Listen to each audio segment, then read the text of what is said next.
What's going on? My name is Reed, and today I'm going to be doing an overview of my Traktor S4 Mark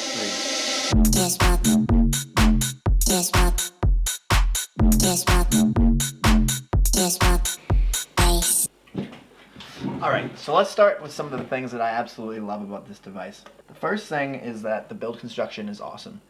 For all you scientists out there, it's about 9.5 pounds, which is very lightweight for a controller, and even though it's made out of plastic, it's still solid. There's no flexing and there's no movements except for the things that are supposed to move. Great when you're bringing it to a party or bringing it to a club. Just put it in your bag and you're ready to go. The second thing that I love about it is all the knobs and all the faders are excellent. They're magnetic inno faders, so the quality is there, and there's a lot of resistance on the volume faders so that you're not bringing in songs at a weird volume, and the crossfader is very light and easy to use.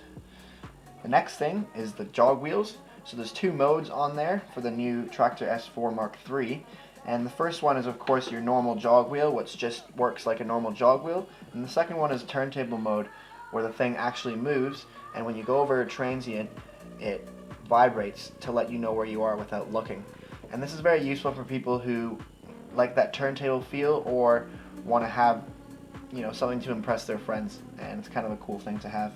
The next thing that I love about this thing is the transport section. So over here you'll see that there's a little screen, and what this screen does is indicates the size of your loop that you're using. So with this knob you can turn it down to, an eighth of a beat, or maybe you want to have a four beat loop.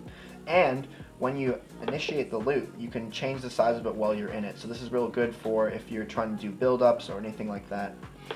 On top of that, the size of the loop is also the size or the number of beats that you're going to be using to move through the track. So if you want to skip 32 beats ahead, you can do that. Or if you want to skip a beat ahead, you can also do that on the fly.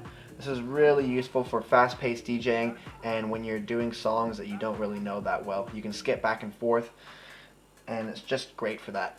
The next thing that I love about this device is the look. It looks dope. A lot of cheaper controllers, and I say cheaper because they can get up to about $4,000. So this one's $1,400, and for that price, it is absolutely excellent. It's all blacked out, black and white, and all the lights are all colored, so it looks real clean. And when you rock up to a club with your controller, you're not going to get roasted as much because it actually looks cool. The next thing that I love about this is the faders, the tempo faders especially. Previously, the tempo faders were very small and quite inaccurate when moving through a tempo.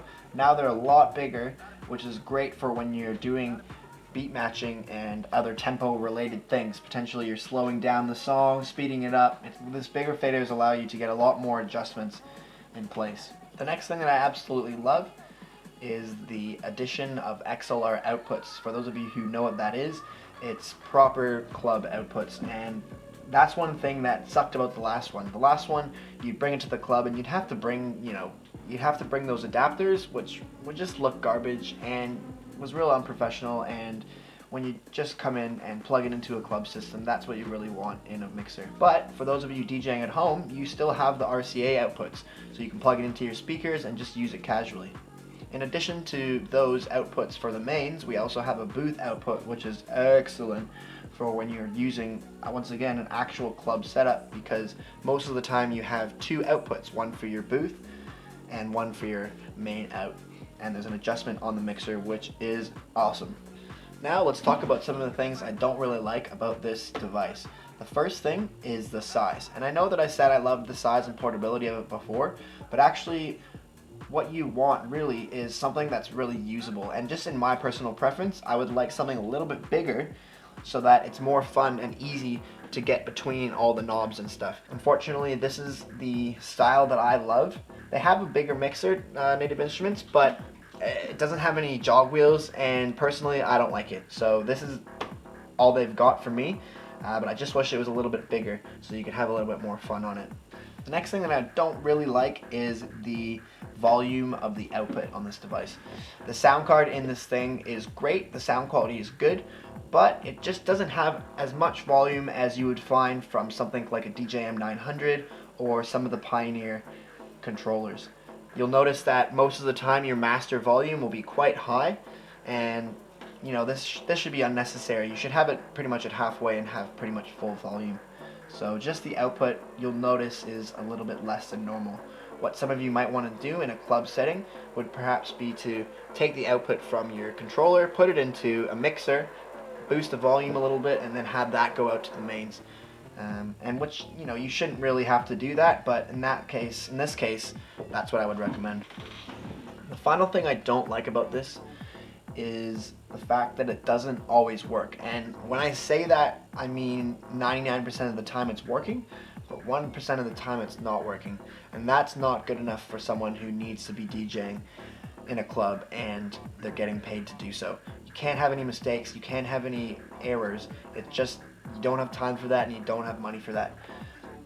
When you plug it in, it doesn't react to it right away, so sometimes you'll have to plug it in a couple times to get it to work, which is fine when you're at home, but once again, when you're at the club, it can be worrisome.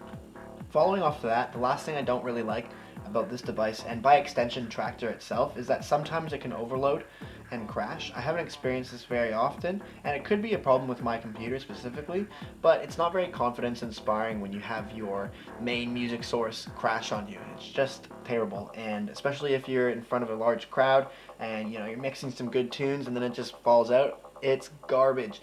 So that's one thing to keep in mind.